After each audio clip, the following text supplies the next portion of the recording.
자, 지금부터는 아버지와 내가 각자 흩어져서 노새를 찾아가는 장면이 구체적으로 제시됩니다. 한번 살펴보겠습니다. 아버지와 헤어진 나는 사뭇 뛰었다. 뛸 수밖에 없지요. 급한 마음이니까. 사람들은 거리에 가득 넘쳐 있었다. 크고 작은 자동차는 뿡빵거리면서 싱싱 달려가고 달려오고 하였다. 5층 건물, 3층 건물이 즐비한 거리는 언제나처럼 분주했다. 자, 여기까지는 뭐냐면 도시의 모습이에요. 도시의 모습. 그런데 그 도시의 모습은 사람 가득하고 차들이 싱싱 달리고 건물이 막 화려하게 있었어요. 사람들도 분명 많고요. 자, 그 다음 보겠습니다. 아무도 나를 붙잡고 왜 뛰느냐고, 노새를 찾아 나선 길이냐고 묻지 않았다. 아무도 내가 찾는 노새가 방금 저쪽으로 뛰어갔다고 걱정 말라고 일러주지 않았다까지는요. 이 많은 사람들, 도시의 사람들이요, 나에게 걱정해주지 않았다고요. 알려주지 않았다고요. 그러면 뭐죠? 무관심 혹은 외면이지요. 도시의 모습, 도시에 사는 사람들의 모습이 뭐라고요? 타인의 삶에 대해서 무관심하고 타인을 외면하는 삶을 살아간다는 걸 보여주고 있는 겁니다. 그 다음 보겠습니다. 나는 이 사람에게 툭 부딪히고 저 사람에게 탁 부딪히면서 사뭇 뛰었다. 정신없이 노새를 찾기 위해 뛰어가는 모습이 제시되고 있습니다. 그러나 뛰면서 둘레둘레 사방을 쳐다보는 것을 잊지 않았다. 나의 행위지요. 정신없는 가운데서도 눈은 노새를 찾기 위해서 열심히 노력하고 있다고요. 그러면 이걸 통해서 뭘 드러낼까요? 간절함요. 노새를 찾기 위한 나의 간절함이 드러나 있다라는 거죠. 계속해서 보겠습니다.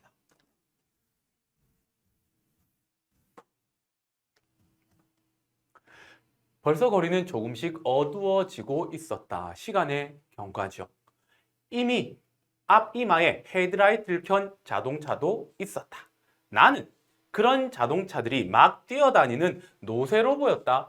파랑 노새, 빨강 노새, 까만 노새들이 마구 뛰어다니는 것 아닌가. 바람같이 달리는 놈, 슬슬 가는 놈, 엉금엉금 기는 놈, 갑자기 멈추는 놈, 막 가다가 획 돌아서는 놈. 그것은 가지였다. 자, 여기까지요. 여기서는 뭐가 서술됐습니까? 내가 뭔가 착각하고 있는 거죠. 분명히 도시에 자동차들이 막 다녀요. 그런데 이게 뭐 같아 보인 거예요? 노새처럼 보인 거라고요. 노새처럼. 그러면 자동차를 노새처럼 보인다라고 생각하는 것을 통해서 뭘 드러낼까요? 나의 심리요. 노새를 찾고자 하는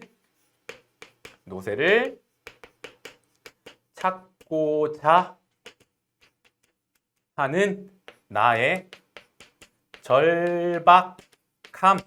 그 다음 똑같은 말 간절함을 드러내고 있다는 거죠. 나의 착각을 통해서요. 그런데도 그 중에 우리 노새는 없었다. 실망이죠. 찾았으면 좋겠는데 두 귀가 쫑긋하고 눈이 멀뚱멀뚱 크고 코가 예쁘고 알맞게 살이 찐 엉덩이에 까맣게 연탄 가루가 묻어 반질반질하고 우리 사촌 이모 머리채처럼 꼬리를 길게 늘어뜨린 우리 노새는 안 보였다. 찾을 수 없었다라는 거죠. 자, 그런데 여기에서는 어떤 내용이 서술되고 있습니까? 노새의 외양 묘사가 일어나고 있죠. 그런데 노새의 외양이 어때요? 겉으로 드러난 모습을 내가 어떻게 생각하고 있어요? 긍정적으로, 이쁘고 깜찍하게 생각하고 있는 거죠. 그러면 이것을 통해서 뭘 드러낼까요? 나의 노새에 대한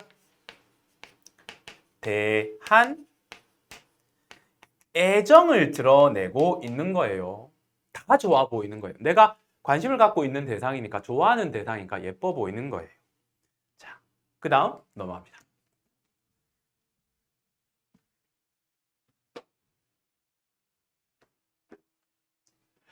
어디까지 왔는지도 몰랐다. 정신없이 찾아다닌 거예요. 차츰 다리가 아프기 시작했다. 배도 고프기 시작했다.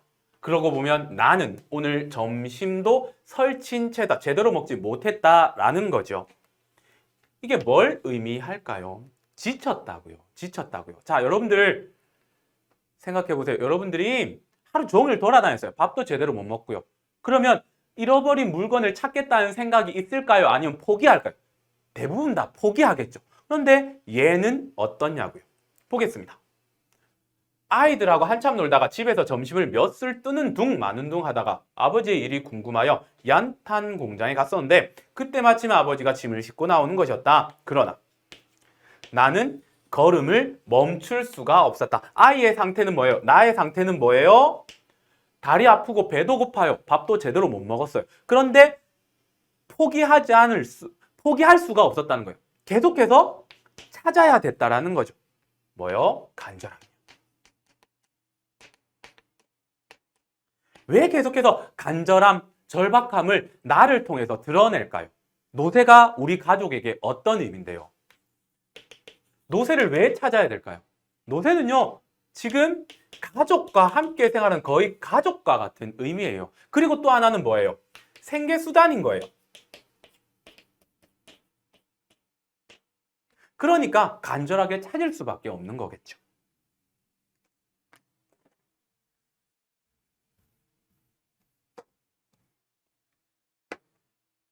노새를 찾아야 한다. 노새를 찾아야 한다는 마음이 내 걸음에 앞서 몇 번 꼬꾸라지기도 했다. 자, 일단 찾아야 한다 반복되고 있죠. 여러분들 시에서 반복은 운율 형성과 의미 강조예요. 이건 산문 소설이잖아요. 여기서 지금 이 분위기에서 운율을 형성할까요? 아니죠. 어떤 의미를 강조하고 있어요. 어떤 의미일까요? 찾아야 한다라는 그 마음, 즉 간절함요. 계속해서 저는 똑같은 말을 반복할 수밖에 없어요. 작가가 나의 행위, 생각을 통해서 간절함을 계속해서 보여주고 있거든요. 그 다음에 마음이 앞서 넘어지기도 했다고요. 내 행위를 통해서 또 뭐가 드러났어요? 간절함이 드러났다고요. 더러는 어떤 신사 아저씨의 옆구리에 넘어지듯 부닥치기도 하였는데 그러면 그 아저씨는 이 녀석아 어쩌고 하면서 못마땅하게 쳐다보고 더러는 어떤 아주머니의 치마꼬리를 밟기도 하였는데 그러면 그 아주머니는 얘가 왜 이래 눈을 어디다 두고 다니냐 이렇게 이야기했다고요. 하면서 호통을 치기도 하였다까지 끊어볼게요. 자, 여기서는요 나의 찾아다니는 정신없이 찾아다니는 행위예요. 그런데 이 행위에 대해서 아저씨와 그 다음에 아주머니는요 어떻게 반응하고 있습니까? 못마땅하게 그 다음에 호통을 쳤다고요. 그러면 이 아저씨와 아주머니의 나의 행위에 대한 호통과 못마땅하게 쳐다보는 행위를 통해서 무엇을 드러내고자 할까요? 앞에서 이미 여러 번 설명했어요. 타인에 대한 무관심요. 도시인의 타인에 대한 무관심이라고.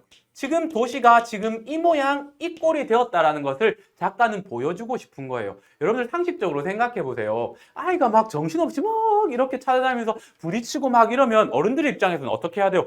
얘야, 무슨 일 있니? 무슨 일인데? 엄마는 어디지? 집은 어디니? 이렇게 물어봐야 되잖아요. 그런데 딱 야렸다고요. 그걸 통해서 무관심을 보여주고 있다는 거죠. 그럴 때마다 나는요. 미안해요. I'm sorry. 우리 노새를 찾고자 그래요. I'm looking for the... 노새가 영어로 뭐죠? 노새 이런 거예요.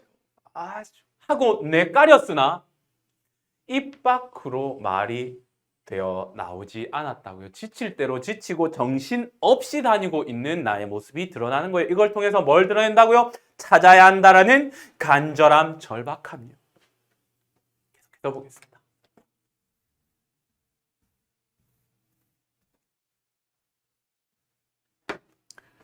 입안이 메말라서 도무지 말을 하고 싶지도 않다. 그럴 정도로 다녔다고요. 언뜻 내가 왜 이렇게 쏘다니고 있을까? 노새가 어디로 간지도 모르고 왜 이렇게 방황해야만 하는가 하는 생각이 없지도 않았으나 그런 마음에 앞서 내 눈은 부산하게 거리의 구석을 살피고 있었다. 그러고 보면 나는 그동안 우리 노새와 깊이 정이 들어 있었는지도 몰랐다. 자, 여기선 또 서술자가 뭘 드러냈냐면요. 나의 마음이에요. 나의 심리. 심리가 어때요? 내가 왜 이걸 하고 있어? 이런 거죠. 지칠 대로 지쳤으니까요. 그런데 여기에서는 뭐예요? 나의 행위죠. 지금 심리와 행위가 어떻습니까? 대조되고 있어요. 그리고는 이 행위가 드러나요. 뭘 살피고 있어요? 노새를 찾고자 눈은 계속해서 움직인다고요. 마음과 행위가 다르게 놀아요. 이걸 통해서도 뭘 드러내요? 찾고자 하는 간절함요. 그런데 이런 간절한 마음이 생긴 이유가 여기서 드러나요. 왜? 그만큼 깊이 정이 들어 있었기 때문에 내가 마음은 이래도 뭔가 마음이 지치곤 해도 계속해서 찾아야 한다라는 간절함을 표출하고 있는 겁니다. 그럼 지금부터는 왜 내가 노새와 애정이 들었는지에 대한 설명이 제시됩니다. 살펴보겠습니다. 자다가도 바로 옆 마구간에서 노새가 투레지라는 소리, 발을 들었다 놓았다 하는 소리를 들으면 왠지 마음이 놓였고, 길가에서 놀다가도 저만치 아버지에게 끌려오는 노새가 보이면 후딱 달려가 그 시커먼 엉덩이를 한번 두들겨 주기도 했다까지 딱 보면 나의 노새에 대한 애정이 드러나요. 애정. 그러니까 바로 옆 방에서 살았잖아요. 그러니까 얘 소리를 들으면 마음이 안정돼요. 그 정도로 애정이 들었다고요. 한 가족처럼 살았으니까요. 그러니까 행위도 보세요. 보이면 가서 엉덩이 탁 치고 괴롭히는 게 아니죠. 좋아서 그러는 거예요. 그러면 저도 나를 보는지 그 큰 눈을 한번 크게 치떴다 내리곤 했다. 이렇게 되는 겁니다. 계속해서 보겠습니다. 아이들은 그런 나를 더욱 놀려댔다. 어떤 나요? 노새에 대해서 애정 가득한 나를 놀려댄 겁니다. 비리비리 노새 새끼. 그리고 나더러는 까마귀 새끼라고 말이다. 갑자기 노새 새끼 하더니 까마귀 새끼라고 했어요. 왜 그럴까요? 까마귀 새끼라는 것은 우리 아버지가 까맣게 연탄 가루를 뒤집어 쓰고 다닌 데서 그 아들인 나를 가리키는 말이다. 아버지한테 막 뭐라 그럴 수는 없고요.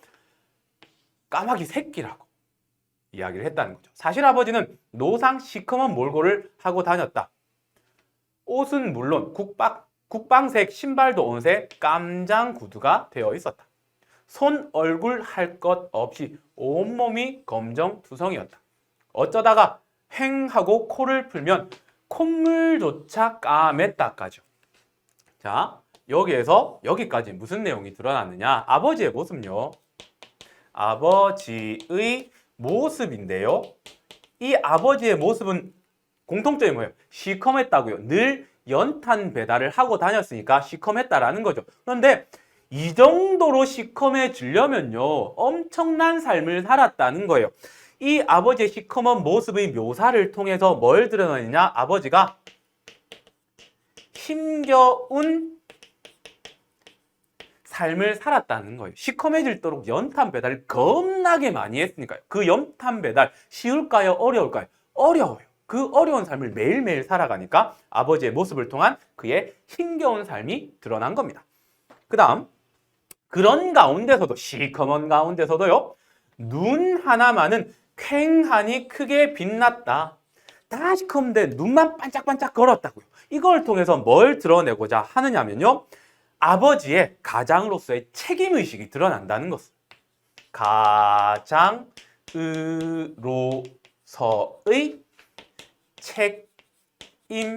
책임의식요. 굉장히 지칠 거 아니에요. 굉장히 힘들 거 아니에요. 그런데 거기에다가 눈까지 이렇게 해버리면 이상하죠. 가족이 힘들어져. 그러니까 내가 지금 이렇게 열심히 일하는 건 전부 다 뭐 때문이다? 가족을 위해서. 가장으로서의 할 일이다 라고 생각을 하는 거죠. 이해되겠습니까? 자, 계속 보겠습니다.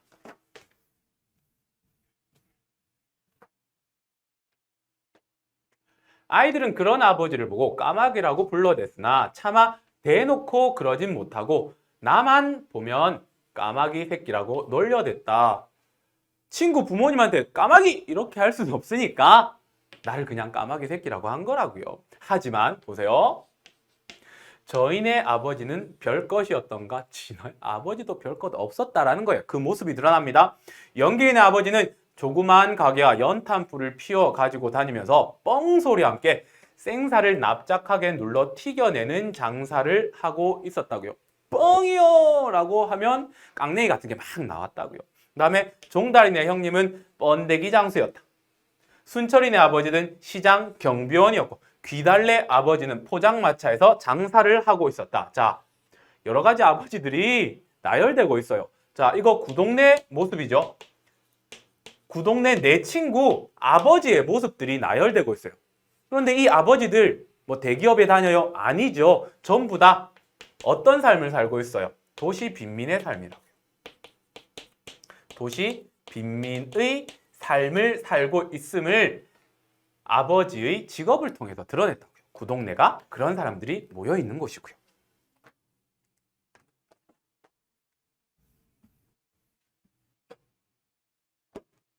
그래서 우리는 연기리더러 뻥, 종다리더러 뻔이라는 별명을 붙여줬으며 순철이, 귀다리도 모두 하나씩 별명을 가지고 있었다. 그러니까 별명을 부른다고 해서 싫어서 그런 게 아니라 다들 그런 사람들이 있으니까 그냥 그러려니 하고 노는 거예요. 그러니까 내가 까마귀 새끼라는 별명을 가지고 있다는 것은 어떻게 보면 당연한 것이고 별로 억울할 것도 없었다. 내 주위에 만약에 대기업 아버지들이 질비하게 막 있고 나 혼자만 막 이래 있으면 조금 거리감이 느껴지거나 마음이 아프거나 이럴 텐데 동네 처지가 다 비슷한 거예요. 그래서 당연하다고 받아들이는 거예요. 그러면 나의 긍정적인 태도가 드러나는 거죠. 나의 긍정적 태도요. 실망하지 않는 거예요. 뭐 다 비슷한데 뭐 당연한 거야. 이렇게 되는 겁니다. 자, 그 다음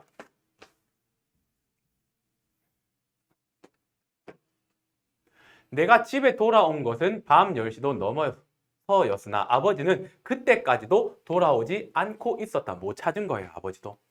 할머니와 어머니는 동네 사람들의 기뜸으로 미리 사건을 알고 있었던지 내가 들어서자 얼른 뛰어나오며 허겁지겁 물었다. 찾았니? 여기까지. 자, 가족들의 행위요. 그 다음에 말이에요. 이 가족들의 말과 행위를 통해서 뭘 드러내고 있을까요? 노세의 가치요. 노세가 가족에게 중요한 대상이라는 거예요. 그 이유는 뭘까요? 생계수단이잖아요. 생계수단이니까 중요할 수밖에 없죠. 그래서 이렇게 행위하고 말을 한 거예요. 아버지는 어떻게 되셨어? 내가 혼자 들어오는 걸 보면 찾지 못한 것을 번연히 알면서도 어머니는 다구쳐 물었어요. 또 행위죠. 어머니 나에게 밥 줄 생각하지도 않고 한숨만 내리시고 올려시곤 하였다. 어머니의 이 행위 서술을 통해서도 노세가 가족에게 굉장히 중요하다. 어른들에게 있어서 노세는 뭡니까? 이거라고요. 밥벌이 수단이라고요. 그걸 잃어버렸으니까요. 엄청난 일이 되는 거죠.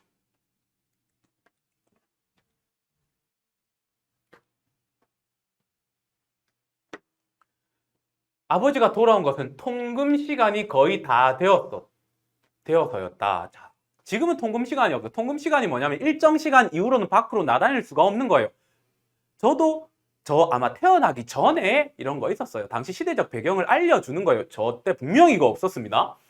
예상한 일이지만 아버지는 빈몸이었고 형편없이 힘이 빠져 있었다. 그때까지 식구들은 아무도 잠들지 않았다. 작은 형도, 이건 날라리 형 1인지라 기타도 치지 않고 죽은 듯이 방 안에만 박혀 있었다. 아버지를 보고 아무도 말을 하지 않았다라는 거죠. 자, 집안 분위기요.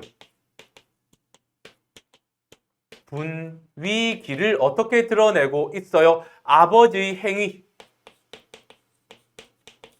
아버지의 모습과 형, 식구들의 행위를 통해서 집안 분위기를 드러내고 있어요. 이 집안 분위기가 어떤데요? 다운되어 있죠. 이유는 뭡니까? 가족에게 중요한 노새를 찾지 못했기 때문인 거예요. 다만 할머니만 말을 걸었다. 할머니에게 아버지는 아들이니까요. 이재훈이 네. 그뿐 아버지는 더는 말이 없었다. 그러고는 어머니가 보아온 밥상을 한 옆으로 밀어놓고는 쓰러지는 듯 방 한가운데 들어눕고 말았다. 아버지의 말과 행위죠. 근데 행위가 어때서? 쓰러지듯 이렇다. 그러면 여기에서 드러난 아버지의 심리는 뭘까요? 실망이죠. 찾지 못했던 실망감과 이제 어떻게 할 수 없다라는 뭘까요? 절망이죠. 이러한 심리가 이 서술을 통해서 드러나고 있다. 쓰러져 버리는 거예요. 자, 그 다음요.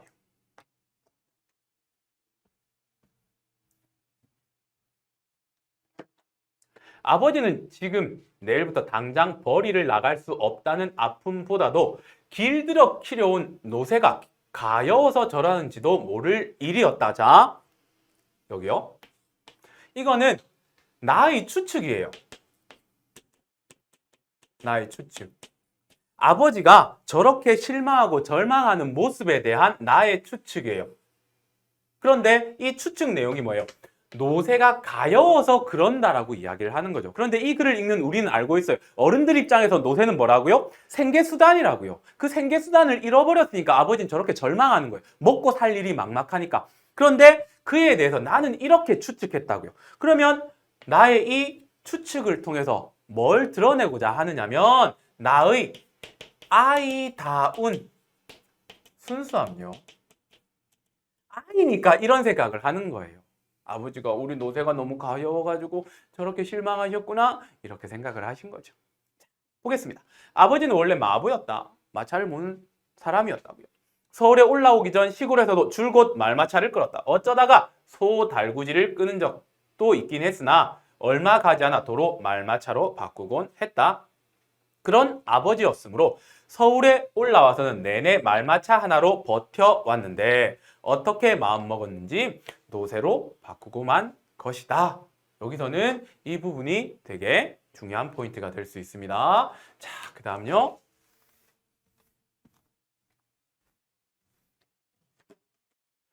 노새나 말이나 요즘은 그놈의 3년차 때문에 아버지의 일감이 자칫 줄어들기도 하였다. 웬만한 오르막길도 끄떡없이 오르고 웬만한 골목 안까지 집까지도 드르륵 들이닥치니 아버지의 말마차가 위험을 느낌직도 했고 사실 일감을 뺏기기도 했다. 자, 여기까지요.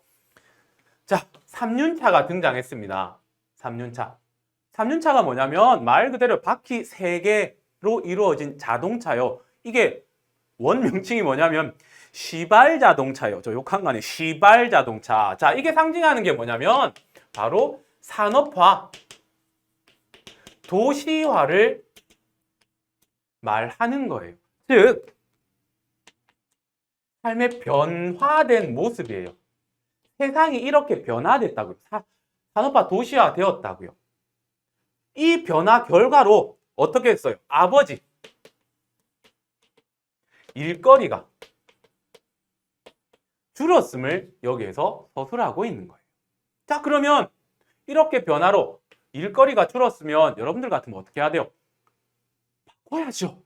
3륜차 사야죠. 벤츠 3륜차 망 사야죠. 그런데 아버지 보겠습니다. 그런데도 그때마다 아버지는 큰 소리였다. 샤우팅 빡 하는 거죠.